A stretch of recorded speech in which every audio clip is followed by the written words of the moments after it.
जिंदगी का सफर है एक ऐसा सफर कोई समझा नहीं, कोई जाना नहीं, है ऐसी डगर चलते हैं सब मगर कोई समझा नहीं, कोई जाना नहीं।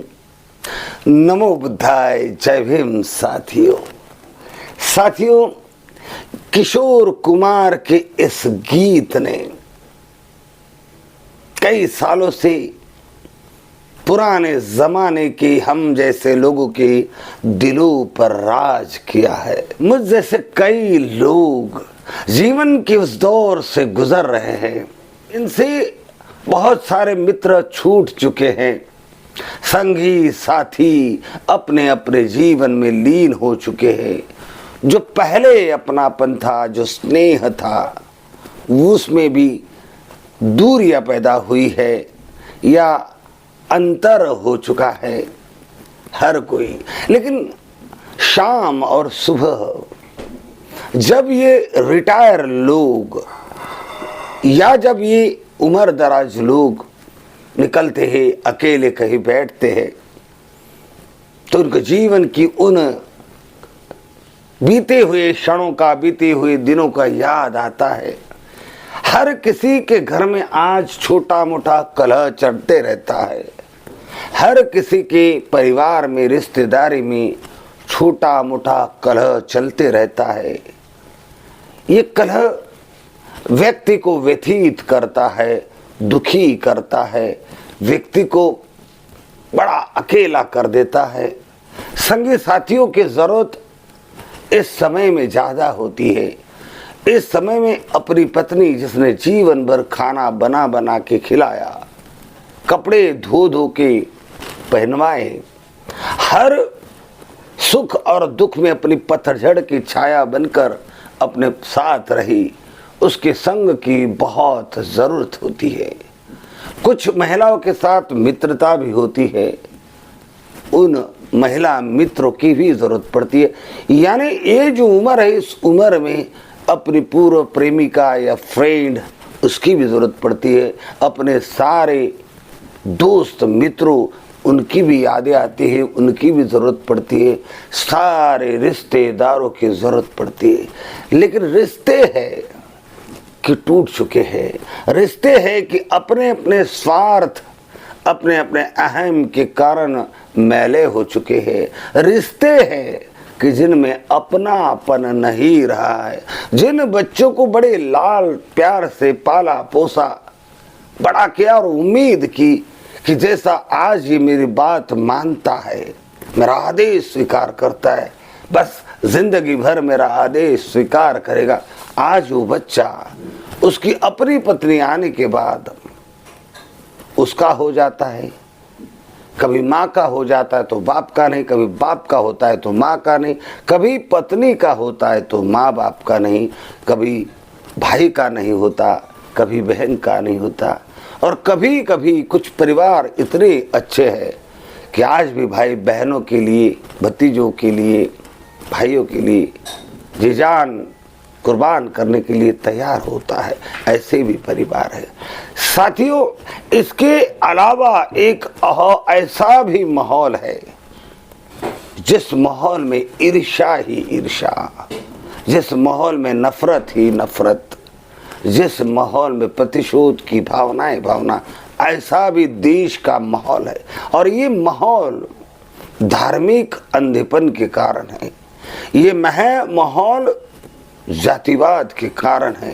मैं जयप्रकाश मिश्र, राष्ट्रीय अध्यक्ष राष्ट्रवादी पार्टी ऑफ इंडिया, अयोध्या धाम स्थित माता सरजू के पावन तट पर उनके पवित्र जल को लेकर के सौगंध खाता हूँ कि इस देश से जाति आधारित आरक्षण और SC/ST एक्ट को समाप्त करा करके ही दम लूंगा।